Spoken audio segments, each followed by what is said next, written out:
ملاحظہ فرمائیے میرے محترم ناظرین، کتاب الفروع من الکافی جز نمبر 5 کلینی صاحب کی کتاب النکاح، باب کیا ہے میرے محترم؟ ان المؤمن کف المؤمنہ، مؤمن کا کفو ہے. یہ رسول پاک صلی اللہ علیہ وسلم کا نص حدیث ہے، ائمہ ابرار علیہ السلام کے اکفر امین ہے. کچھ خدا سے ڈرو. اور بھائی مومنہ کا کفو ہے، چاہے وہ مومنہ کسی بھی خاندان کا ہو. اور اس احادیث کو اس باب میں جو احادیث لائیں گے اسپیسیفکلی اسپیشلی اسی مقصد کے لیے لائے ہیں کلینی صاحب نے. خدا رحمت کریں کہ اکثر روایت اسی میں ہے کہ خاندان کی بات ہو رہی ہے. خاندان کو نہ دیکھو، نسب کو نہ دیکھو. اس میں جو پہلا حدیث ہے وہ یہاں سے بہت لمبی حدیث ہے، وہ یہاں سے شروع ہوتا ہے. وہ جویبر کا داستان ہے. جویبر یمامہ سے تھا، خالہ تھا حبشی، بہت ہی قبیح تھا، قد بھی چھوٹا، پیسہ بھی نہیں، آری بھی تھا، کپڑے بھی نہیں تھے اس کے پاس، یعنی ایک دھوتی ہے کچھ ہے بس، وہ کچھ بھی نہیں بیچارے کے پاس. مسلمان ہوا، بڑا اچھا مسلمان ہوا. رسول پاک كان رجلا قصيرا دميما محتاجا عاريا وكان من قباح السودان. رسول اللہ صلی اللہ علیہ وآلہ وسلم ذمه لحال غربته وعراه، ان کی غربت دے کر، ان کی بے کسی دے کر، ان کی برہنگی دے کر رسول پاک صلی اللہ علیہ وسلم یہ گلے لگایا. ایک دن اس کو ذلیل نہیں کیا پیغمبر نے کہ تو ہندو کا بچہ ہے. اللہ کی قسم، مومن کی المؤمن اعظم حربۃ من الکعبہ. یہ کعبہ شریف ہے نا، سب اس کے گرد گھومتے ہیں. مومن اس سے زیادہ عزیز ہے، مومن اس سے زیادہ محترم ہے. وہ مومن ہندو کی نسل سے بھی ہو نا، اسی کعبہ سے زیادہ اس کی حرمت ہے. نبی کریم صلی اللہ علیہ وسلم نے اس کو گلے لگایا، وہ مسلمان بنا، اس کا اسلام بھی اچھا ہوا. تو اس سے فرمایا ایک دن رسول پاک صلی اللہ علیہ وآلہ وسلم نے، یا جویبر لو تزوجت امرأة فعففت بها فرجك وأعانتك على دنياك وآخرتك. جویبر تو شادی کیوں نہیں کرتا؟ جویبر شادی کر تاکہ تو عفیف رہے، تاکہ تو عفیف باقی رہے، اور وہ بھی تیرے دین اور دنیا میں تیری خدمت کرے، دین اور دنیا کے معاملے میں اور آخرت کے معاملے میں تیرا ساتھی بنے. اس جویبر نے کہا یا رسول اللہ بی ابی انت و امی، یا رسول اللہ میرے ماں باپ آپ پہ فدا ہوں. من یرغب فی فواللہ ما من حسب ولا نسب ولا مال ولا جمال. کون مجھ سے شادی کرے گا؟ نہ حسب ہے، نہ نسب، نہ دنیا میں کوئی پوزیشن ہے، نہ میرا خاندان ہے، میں کالا غلاموں کے قبیلے سے تعلق رکھنے والا آدمی. جمال بھی نہیں، ایسا بھی نہیں کہ کوئی خوبصورت غلام ہے، جو خوبصورتی بھی نہیں ہے. فأیت امرأة ترغب فیہ، کون وہ بد نصیب عورت ہوگی جو مجھ میں وہ رغبت رکھے گی کہ مجھ سے شادی کر لے. رسول پاک صلی اللہ علیہ وآلہ وسلم نے فرمایا یہ تو بھائی امت کس کے ہو، امت کس کے ہو، کس کو مانتے ہو؟ قرآن کو مانتے ہو، سنت کو مانتے ہو، یا تم ابو حنیفہ اور احمد بن حنبل کے پیروکار ہو؟ نام ہے شیعہ، 12 اماموں کا نام ہے، ان کی ولا کا ادعا ہے. فتویٰ کس پہ عمل کریں گے؟ احمد بن حنبل کے فتوے پہ عمل کریں گے. خود کچھ شرم کرو. یہ احادیث آل محمد علیہ السلام ہے، جماعت مریا کے پاس ایسے احادیث میں کچھ بھی نہیں ہے ان کے پاس. یہ اس مذہب کا فخر ہے، اس مذہب کا فخر ہے الحمدللہ رب العالمین کہ ایسے سنہرے احادیث، گولڈن ورڈز آف وزڈم ہمارے پاس ہیں الحمدللہ. رسول پاک صلی اللہ علیہ وآلہ وسلم نے فرمایا جویبر ان اللہ قد وضع بالاسلام من كان فی الجاہلیت شریفا. اے جویبر، اللہ تعالیٰ نے اسلام کے ذریعے وہ جو جاہلیت میں اشراف تھے، اللہ نے ان کو اسلام کے ذریعے ان کو ذلیل کیا ہوا ہے. جاہلیت میں جتنے سردار تھے نا، بڑے بڑے خاندان، رسول پاک صلی اللہ علیہ وسلم کے دشمن بن گئے، سب مرتد، کافر، نجس، سب ذلیل.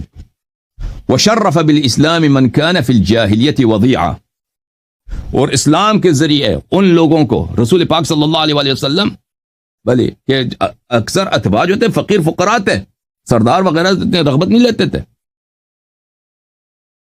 اور وہ لوگ جو جاہلیت کے زمانے میں ذلیل تھے، وہ لوور کاسٹ کے لوگ تھے، اللہ تعالیٰ نے ان کو اسلام کی بدولت عزت دی ہے، ان کو بلند کیا ہے. وَعَزَّ بِالْإِسْلَامِ مَنْ كَانَ فِي الْجَاهِلْيَةِ ذَلِيلًا، جاہلیت کے زمانے میں تو غلام ہے، تو کالا ہے، لیکن تیرا ایمان ہے. جاہلیت کے زمانے میں تو ذلیل تھا، لیکن اسلام میں تو ذلیل نہیں ہے. وَأَذْهَبَ بِالْإِسْلَامِ مَا كَانَ مِنْ نُخُوَّةِ الْجَاهِلِيَّةِ، جاہلیت کے تعصبات کو انصاب پہ فخر کرنے کو اسلام نے مٹا دیا ہے. وَتَفَاخُرِهَا بِعَشَائِرِهَا وَبَاسِقِ أَنْصَابِهَا، یہ کہ اپنے عشیرے پر، اپنے قبیلے پہ فخر کرتے تھے. وَبَاسِقِ أَنْصَابِهَا، اور اپنے اعلیٰ نسبوں پہ فخر کرتے تھے. اسلام نے وہ سب مٹا دیا ہے. فَالنَّاسُ الْيَوْمَ كُلُّهُمْ أَبْيَضُهُمْ وَأَسْوَدُهُمْ وَقَرَشِيُّهُمْ وَعَرَبِيُّهُمْ وَعَجَمِيُّهُمْ، آج سب لوگ، چاہے وہ سفید ہیں چاہے کالا ہیں، قریش سے ہیں یا عرب سے ہیں یا عجم سے، من آدم وَإِنَّ آدَمَ خَلَقَهُ اللَّهُ مِن طِينٍ، وہ آدم علیہ السلام سے ہیں اور آدم علیہ السلام مٹی سے بنے، سب کا اصل مٹی ہے. وَإِنَّ أَحَبَّ النَّاسِ إِلَى اللَّهِ عَزَّ وَجَلَّ يَوْمَ الْقِيَامَةِ أَتْوَعَهُمْ لَهُ، اللہ کے نزدیک سب سے پیارا شخص روز قیامت کون ہوگا؟ عبداللہ ابن جعفر ہے، امام جعفر صادق علیہ السلام کے بیٹے ہیں، ٹھیک ہے نا. امام جعفر صادق علیہ السلام نے کیا کہا؟ کہ فرمایا کہ میں عبداللہ سے بیزار ہوں. اگر امام جعفر صادق علیہ السلام عبداللہ سے بری ہیں تو اللہ بھی بری ہے، رسول بھی بری ہے، کیونکہ وہ مرتد ہوا تھا، کیونکہ وہ ناصبی بن گیا تھا، مرتد ہو گیا تھا، دشمن خدا، دشمن اسلام، دشمن پیغمبر بن گیا تھا. رسول اللہ صلی اللہ علیہ وآلہ وسلم کیا فرماتے ہیں؟ اللہ کے نزدیک سب سے پیارا کون ہے؟ وَإِنَّ أَحَبَّ اللَّهِ، وہ عبداللہ ابن جعفر ایسا نہیں تھا کہ وہ مشکوک سید ہو، پتہ نہیں کہ سید ہے یا شجرہ سے، وہ شجرہ پتہ نہیں کہاں کس نے لکھا ہے اس کا، وہ واقعاً صلب میں سے تھا، امام جعفر صادق علیہ السلام کے صلب میں سے تھا. امام کاظم علیہ السلام کا بڑا بھائی بھی ہے.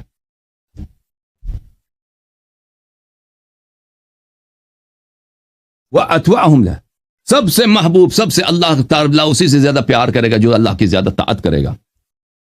وَأَتْقَاهُمْ، سب سے زیادہ متقی ہوگا. وَمَا أَعْلَمُ يَا جُوَيْبِرْ لِأَحَدٍ مِّنَ الْمُسْلِمِينَ عَلَيْكَ الْيَوْمَ فَضْلًا إِلَّا لِمَنْ كَانَ أَتْقَى لِلَّهِ مِنْكَ وَأَتْوَعَ، آج تو یہ جوائبر کالا ہے، یہاں پہ پیسے بھی نہیں، کپڑے بھی صحیح نہیں تیرے پاس، عالم اسلام میں تجھ سے اعلیٰ مرتبہ، تجھ سے اشرف مرتبہ کسی کا نہیں ہے، مگر یہ کہ تجھ سے زیادہ متقی ہو، تجھ سے زیادہ طاعت گزار ہو.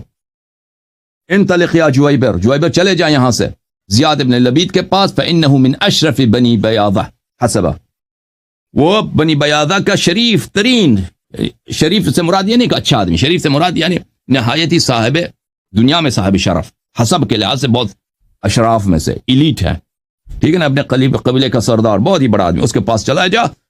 فقل له انی رسول اللہ صلی اللہ علیہ وآلہ وسلم الیک وهو یقول زوج جویبر ابنتک الذلفا، جا اس سردار کے پاس، اس سے کہہ دو کہ میں پیغمبر صلی اللہ علیہ وآلہ وسلم نے مجھے بھیجا ہے اور میں مجھے اپنی بیٹی زلفا جو بہت ہی خوبصورت ہے اس کو میں سبحان اللہ، پیغمبر صلی اللہ علیہ وسلم نے کیسے کیسے بت توڑے ہیں بھائی، کیسے کیسے بت توڑے ہیں. میں صدقے جاؤں اپنے نبی صلی اللہ علیہ وآلہ وسلم کے الفاظ پر، ان کی سنت پر، کیسے بت توڑے ہیں.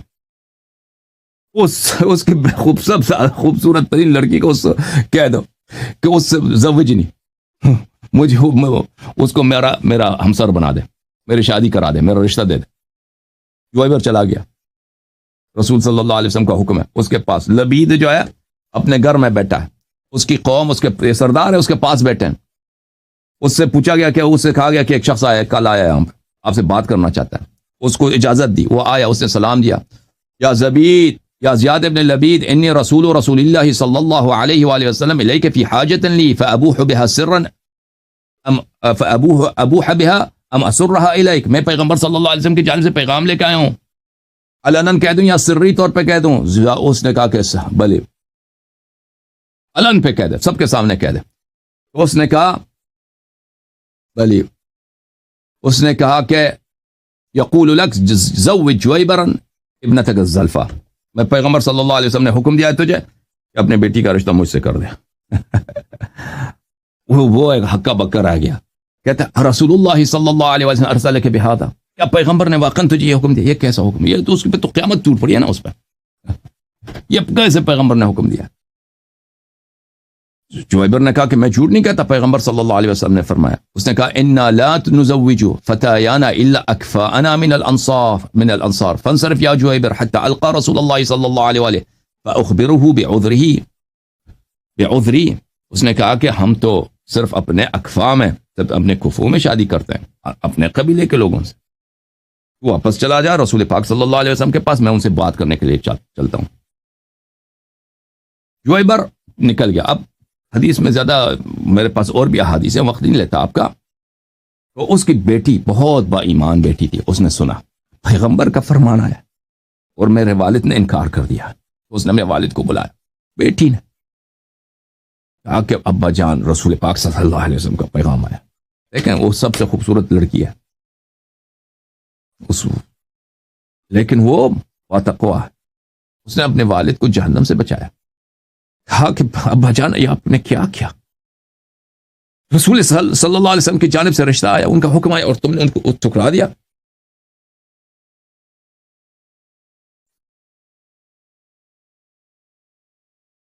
اور آپ نے رسول صلی اللہ علیہ وسلم کی جانب سے جو رشتہ اس کو آپ نے پلٹا دیا.